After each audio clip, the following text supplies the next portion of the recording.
It was cold, there was no place to charge a cell phone. The vending machines took money but didn't dispense products or refunds. And the only restaurant, Tim Hortons, had sold out of everything except bagels and donuts.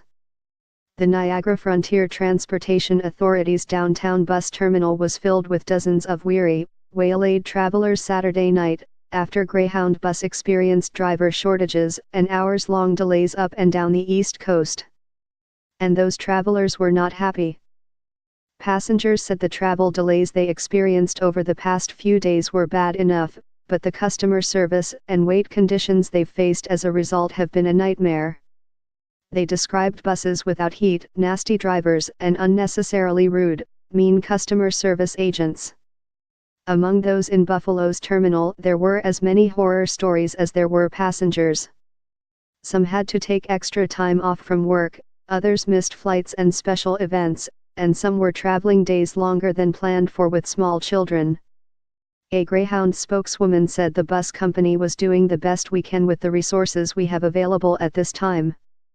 That was small comfort to riders like college student Tanisha Sutton, who boarded a Greyhound bus in Gainesville, Florida Thursday night for a trip to visit her family in Syracuse.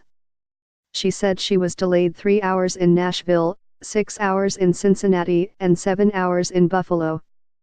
She said HAT service agents told her and about 15 other passengers they could get in line in Buffalo for the next bus to Syracuse without exchanging their tickets, but once the bus arrived, the driver turned them away, saying they would have to do the exchange after all. And even though there was room on the bus, Sutton said, the driver wouldn't wait. The next bus was full. By Saturday night, she had long spent her last dollar buying premium-priced food at concession stands. The only she had eaten was a few bites of a donut another passenger shared with her earlier that afternoon. Justin Rorick said he was delayed both ways, to and from Florida. On his way down, he spent 7 hours waiting in North Carolina, 7 hours in Jacksonville, and was told it would be another 15 hours in Tallahassee while they waited for a driver to be taxied in from another state.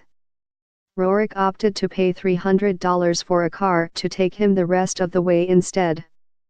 Riona Brumfield was trying to return to Syracuse after visiting Niagara Falls. She said she was on time and in line, but was turned away with a handful of others after being told her scheduled bus was full. The driver smirked at me and was very unprofessional. Very, very rude, Brumfield said. If you work with people, you shouldn't have that kind of attitude. Dave Roberts, who was trying to catch the same bus in his travels from Toronto to New York City, said the driver told him there were 4 buses coming right behind him that would take everyone where they needed to go. Yeah, that was not the case, Roberts said grimly. Passengers in Virginia were stranded for several hours Friday. There were plenty of buses at the terminal, but no drivers.